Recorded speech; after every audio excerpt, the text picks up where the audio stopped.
Entertainment practitioners shone bright at the 2022 Jamaica National Heroes Day Awards.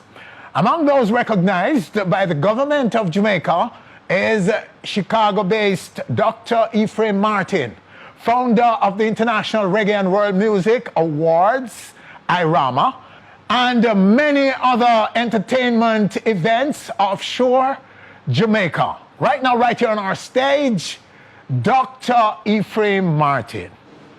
Ephraim, sir. As always, it's a pleasure. Good to have you, sir. Yes, indeed. And congratulations, congratulations, congratulations. Indeed. Thank you very much and appreciate you always. A hardcore warrior of Jamaica you are, Ephraim. And the government of the country is now finally recognized you. It was indeed a great pleasure to be honored by my own country, Jamaica. Mm-hmm. I have been receiving awards all around the world, over 100. I have received just last year over 30. 2 weeks ago in Florida, I had another national award. But there's nothing like being recognized in your very own country, Jamaica. Yes. As you may have known, we started this journey from 1982 with the International Reggae and World Music Awards combined with the Chicago Music Awards. In those days, of course, the objective was to use reggae music as a vehicle of expression for the voiceless people of the world. It was in those days to end apartheid and for the freedom of Nelson Mandela. And as you may have known and learned, it was Peter Tosh and Dennis Brown and thanks to Copeland Forbes who they came to Chicago and we talked about the awards we were planning. And when Peter Tosh heard about the end to apartheid and all those things, he said, I'm on board, sign me up. Yes. You know. And then Peter Tosh supported it. He called on Dennis Brown and others, Freddie McGregor, Muta Baruka, soon to join us. And it was the beginning of something unbelievable. And I didn't realize that in 1982, that 40 years later, we would be here doing what we are doing for Jamaica and the people, the music, the culture, the arts, and everything for Jamaica. When I went to Chicago, I was with the newspaper. I was still working with the Gleaner somewhat as a photojournalist. Yes. So I was assigned, I was invited to New York to the 1980 Democratic National Convention. I was there and then I was invited by a state representative to Chicago for the assault on black illiteracy. And there I was honored with an award. And then I was invited to join the Chicago Daily Defender as a photojournalist there. And of course I later on joined them. And shortly after, started the Reggae and World Music Awards.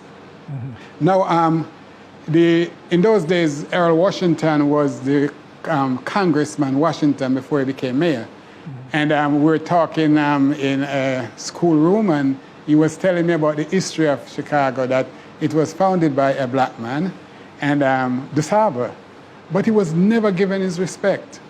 And over the years, I've been trying to do a little for DuSable, but my interest up until 1990, 91, when we had that award in Florida, in 1990, before coming to Jamaica for our 10th International Reggae and World Music Awards. 1990, Dennis Brown, Marcia Griffiths, and Muta Baruka, all of us had a massive celebration in Atlanta for Nelson Mandela and for an end to apartheid.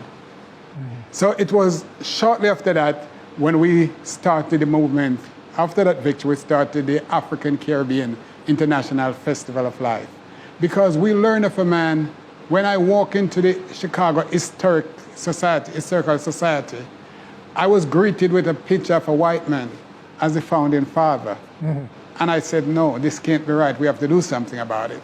And then we stepped up our campaign to change, to correct the wrongs in Chicago.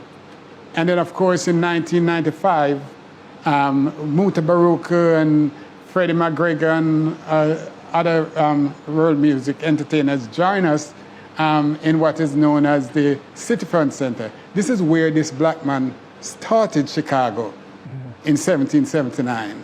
Yes. And we had a festival there in which we were called invaders because we were black people coming in to take over. Jamaicans. Jamaicans coming to take over. And it was about maybe 5,000 people. And of course, Muta Baruka, they got him real bad at the time because they thought he was calling for like a revolution, you know, with his music. And, they got scared of Muta. You know, and Robert Townsend in those days, he was one of my special guests. And he's an actor, and they tried to bar him from coming into the event. And I protested and I said, he must come all the way in, you know, driving in. So at the end of that festival, we were asked not to come back in the area because it's like an invasion of outsiders. You guys are radicals. Yeah. So then there was a lady by the name of Dr. Barrows. She had a museum called DuSable Museum. And there was a nice place in Washington Park. So she invited us.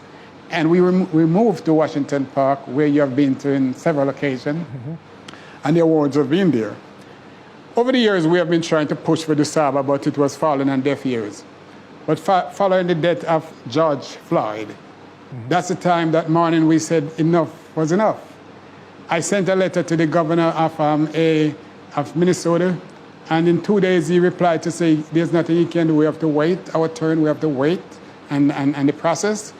And that's the time when I said, no, we can't, we have to do something. And then we called on the radio station called WVON, the only black radio station in Chicago. And of course, they joined us. And I then called on other organizations. And soon we had about 80 organizations that joined us to start a movement.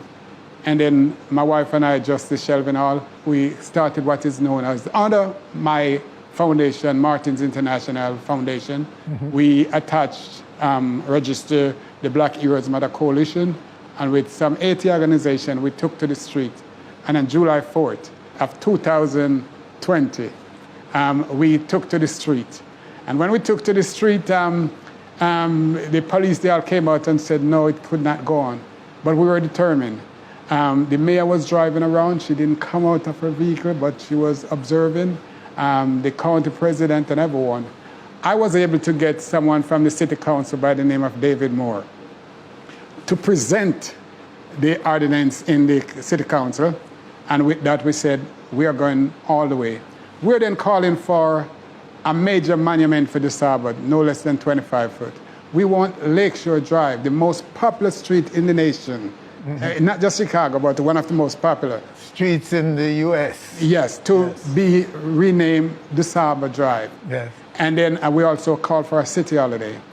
And of course, we closed down the Magnificent Mile from North Michigan, and we marched all the way to Grant Park, where we had about 5,000 people. Chance the Rapper was outside there, and a whole lot of other entertainers joined us for this movement. And after that event, we continued our movement to call on the city council. And after about 150 comments in the city council, last year, June 25th, we won the first round unanimously, won the first round. And on the 25th, while the mayor was fighting against us, by the 25th of June, when we said we weren't going to go any longer, we won that victory 35 to 17 in the city council. And you could now, rename the street. To rename the street.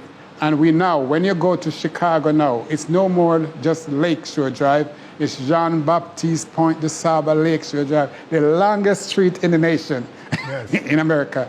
However, affectionately, each day when you watch the television, the various network television, and listen to the radio, it's all now affectionately called DuSable Lakeshore Drive. And that's a massive victory. Lakeshore Drive. Yeah, DuSable Lakeshore Drive. And that was a major victory for not just Chicago, but for America. For Black America. Yeah, all Americans. Let me say this. Before we start that movement in 2020, more than 80% of Chicagoans did not know that Chicago was founded by a black man from the Caribbean, the country of Haiti. And when we started that movement, millions of people now know that Chicago was founded by a black man, Jean-Baptiste DuSable. And that was a major victory. It's a major victory. It's a tremendous story. Yeah. It's a story of inspiration for all people everywhere. Yes. You know what I mean? And that protest can make a difference. Indeed. Peaceful protest. Peaceful protest. And that's what it was. You know, what we have been doing for Jamaica over the years, with over 200,000 people directly and indirectly come to the shores of Jamaica over the last 40 years. With our 40th anniversary of the International Reggae and World Music Awards coming back to Jamaica, May 7th next year, there's no time for us there. We must make sure, you know, we complain about one category in the Grammy, but we have the IRWMA, which give respect and honor to all entertainers, world music entertainers, reggae and world music.